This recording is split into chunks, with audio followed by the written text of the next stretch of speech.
Salut, salut! J'espère que vous allez super bien. Moi, je me porte à merveille.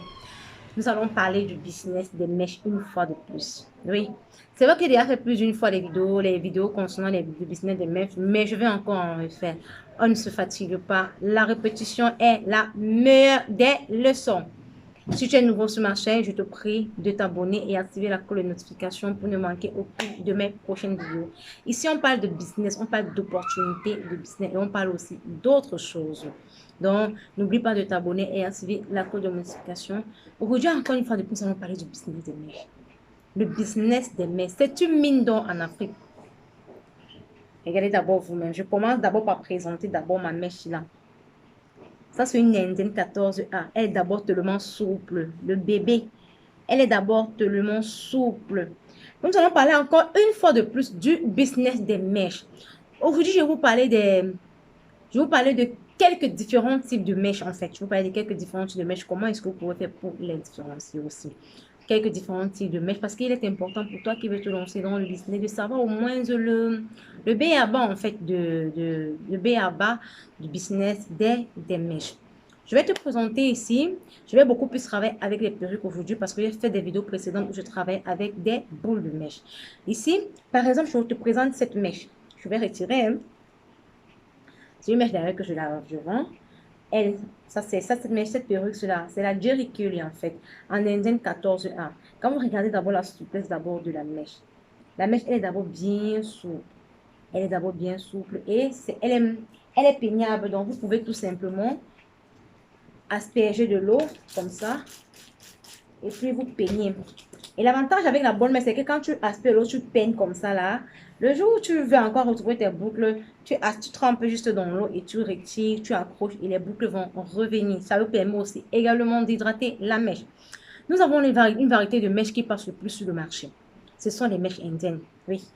Ce sont les mèches indiennes. Ce sont les mèches indiennes. Et certaines personnes se sont retrouvées en train de prendre des mèches brésiliennes ou alors des mèches d'une autre nature pour pouvoir les vendre. Ce sont les mèches indiennes parce que vous aimez bien entendre parler des mèches indiennes.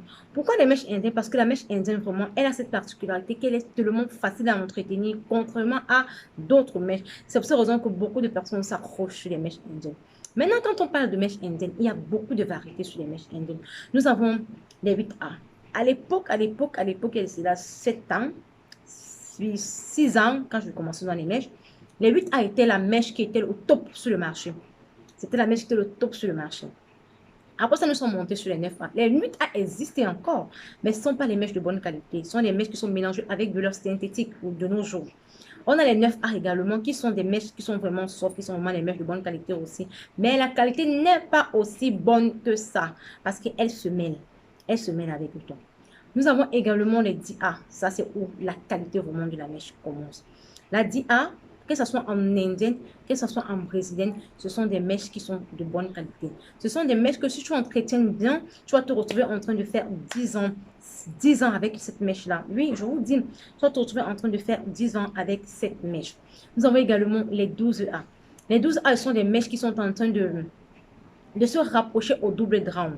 Je vais faire une vidéo sur les double drown. Je vais vous présenter d'ici là une vidéo où je vais parler spécialement de la mèche double drown. Parce que certaines personnes ont tendance à confondre la double drown. Certaines personnes disent que la double drown, ce n'est pas, c'est la qualité n'est pas, en fait, que la qualité n'est pas différente de la single drown. Parce que par exemple, ça, c'est une single drown. Donc, c'est une single drown. Donc, quand on parle de single drown, ce sont les mèches dont les cuticus à l'intérieur, il y a légèrement les demi. Il y a légèrement les demi, mais en fonction des grades, les demi la finissent. Par exemple, comme cette mèche, c'est la 14A, tu ne verras pas trop de demi à l'intérieur. Maintenant, devant cette mèche-là, vient la double dent, dont les cuticus sont des cheveux ici là, dont les cuticus sont exactement au même niveau. Oui, les cuticus sont exactement au même. Tu verras la mèche, elle est longue du haut jusqu'en bas. C'est là qu'on parle de la double dent. Je ferai une vidéo spécialement dessus pour vous parler de la double dent. Vous avez la 14A, vous avez la 12A, vous avez la 14A, qui est une mèche vraiment de bonne qualité. La qualité est vraiment tellement bien que il suffit, même si tu es le genre de personne qui n'entretient pas très bien la mèche, tu vas quand même réussir quand même à la récupérer si tu parviens à suivre les conseils. Parce que j'ai eu à prendre des mèches des clientes qui étaient de bonne qualité, mais parce qu'elles ne parvenaient pas à entretenir. elles ont abîmé leur mèche et elles se sont plaintes que la mèche était bonne. Mais quand j'ai mis ma touche dessus, on a retrouvé la mèche, on a retrouvé la texture de la mèche.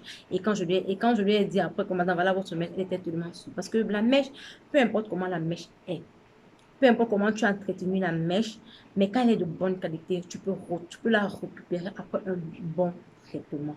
Nous avons également, des mèches brésiliennes. Les mèches brésiliennes, je ne les vends pas trop parce que c'est même, les mèches brésiliennes sont de très bonnes mèches. Mais parce qu'elle a cette particularité qu'elle n'est pas très facile à entretenir, que les clientes ont tendance à dire non, je n'en veux pas et tout. Vous allez voir sur le marché, il y a des mèches qui viennent également avec des touffes, des grosses touffes qui viennent avec des touffes, qui viennent avec des grosses touffes de symboles. Comme par exemple, vous avez cette mèche-là, elle vient avec des grosses touffes de symboles comme ça là, de 4 boules. Et soit cette mèche vient avec des grosses touffes de 4 boules, c'était vient avec des grosses de 5 boules. Cette mèche est sur le marché avec différentes variétés.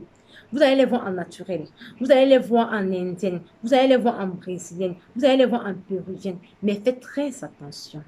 Parce qu'avec cette touffe de mèche-là, beaucoup de personnes trompent les gens avec.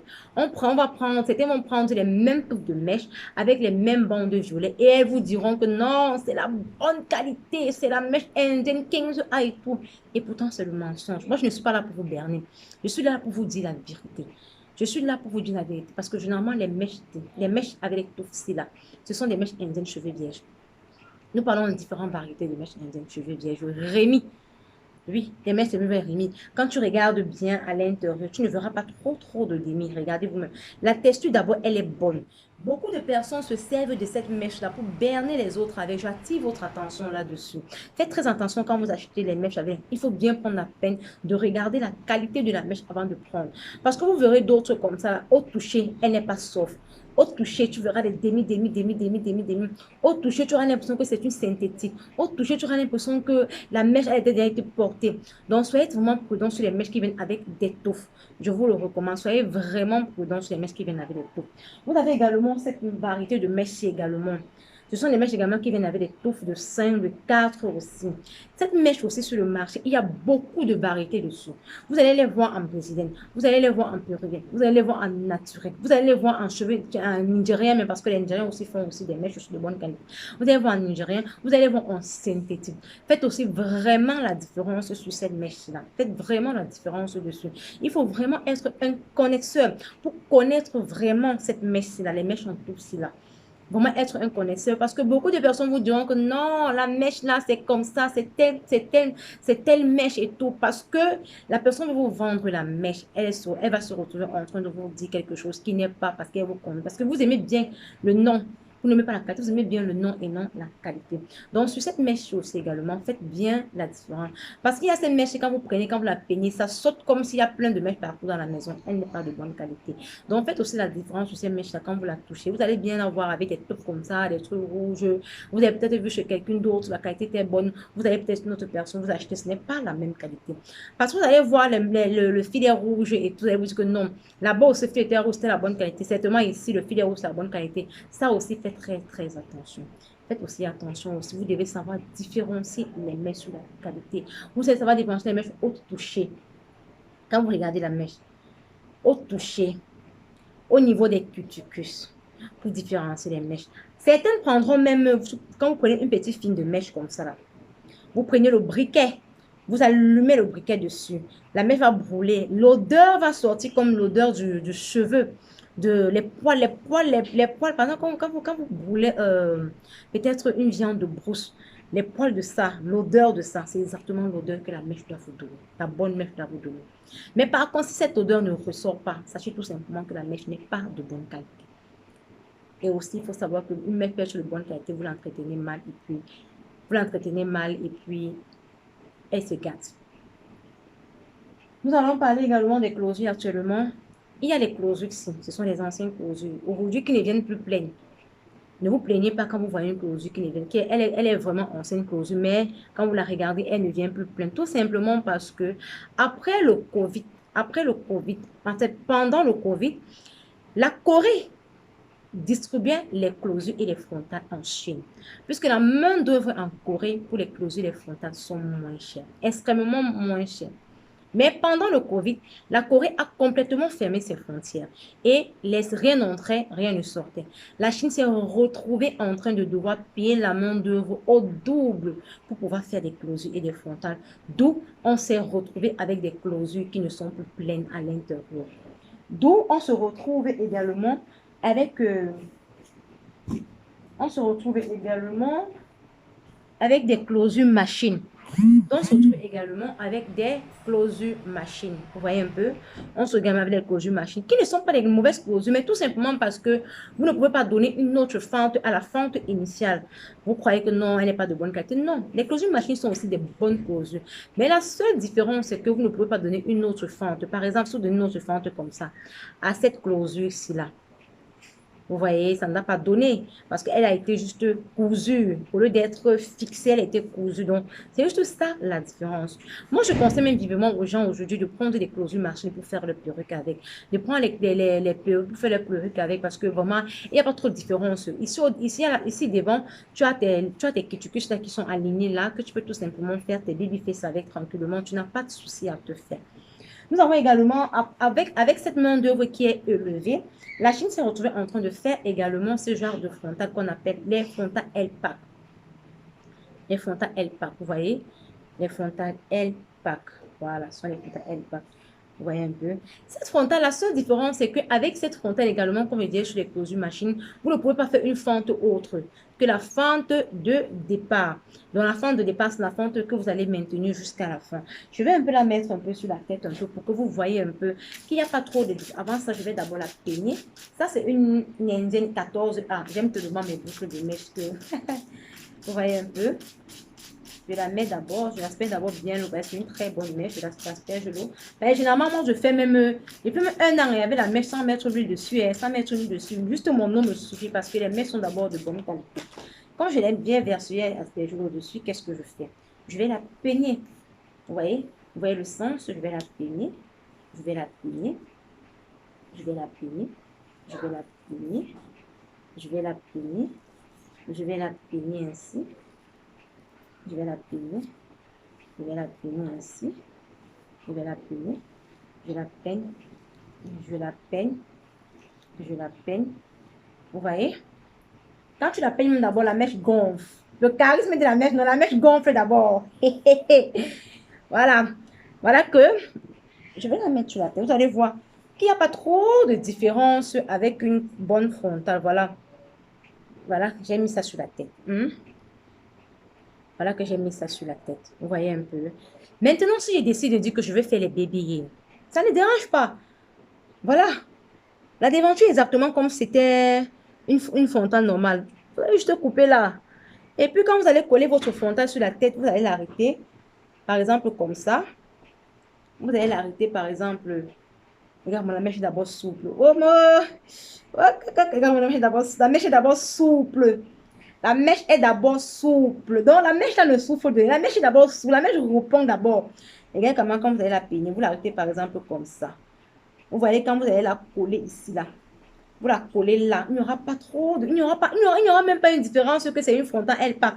Donc, quand certains clients compliquent même que non, je veux seulement la frontale normale. Moi, je dis, maman, les fontales normales sont extrêmement chères. La seule différence au niveau des fentes, tu ne pourras pas peut-être changer la fente pour la mettre ici. Mais qu'est-ce que tu peux faire avec ta frontale LPAC? Si tu veux utiliser ta frontale LPAC comme si c'était la fente des côtés, tu l'inclines juste comme ça. Tu l'inclines comme ça là, tout simplement. Voilà ça. Tu l'inclines juste comme ça là. Et lorsqu'on colle, on va coller et puis la partie qui viendra là va cacher la demi-partie ici là. Va cacher la demi-partie ici où il n'y a pas là où il y a pas la mèche pour coller. Ça va tout simplement cacher. Tu vois un peu. Tu la mets juste en fente comme ça là. Et on la colle. Vous voyez la mèche d'abord, elle est d'abord tellement soft.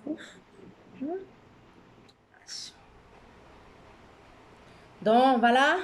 ce qui était des mèches aujourd'hui. J'ai juste voulu vous parler en fait, du B à bas de la mèche. Du B à bas de la mèche, je vous ai fait comprendre qu'il y a les singles draps. Les singles draps, généralement, qui ont un peu les cuticules à l'intérieur. Les doubles draps, dont les cuticules sont du haut jusqu'en bas.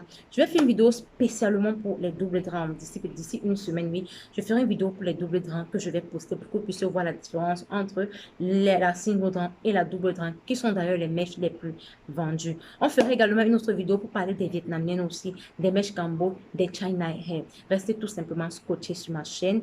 Partagez, ça peut aider plus d'une personne. Et également, abonnez-vous. Ciao, ciao.